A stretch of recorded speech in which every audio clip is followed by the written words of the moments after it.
Allora, e limone. Lo vogliamo fare? Il pesto di limoni?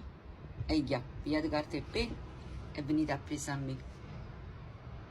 Per il pesto di limoni ci occorreranno 4 limoni, basilico, uno spicchietto d'aglio, parmigiano e mandorle. Ora vi faccio vedere tutto il procedimento. Ho tagliato tutte le bucce dei limoni, le ho messe nel mixer, adesso mi serve il succo di limone. Ecco qua. Premete tutti i 4 limoni e mettetevi il succo da parte. Bucce di limone, unite il parmigiano reggiano. Ecco qua, così. 150 grammi, se volete anche 200.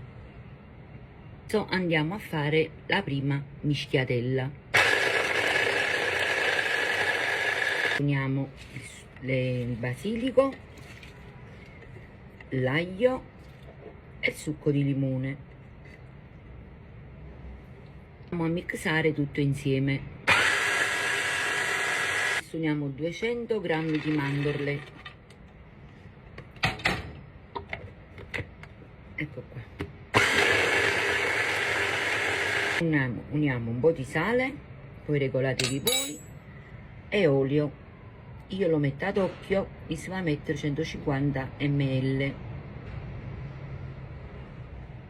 Guardate qua, e che profumi di limone, mamma.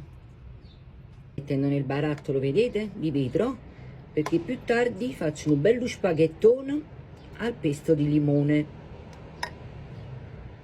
Se vi sembra troppa potete dimezzarla. Questi sono usciti altri 2 barattoli piccolini che li metto nel freezer, magari faccio uno spaghetto con le vongole e ci metto qualche cucchiaino di questo dentro e margherita. Lo potete spalmare anche su una fetta di pane croccante e va arruggiato.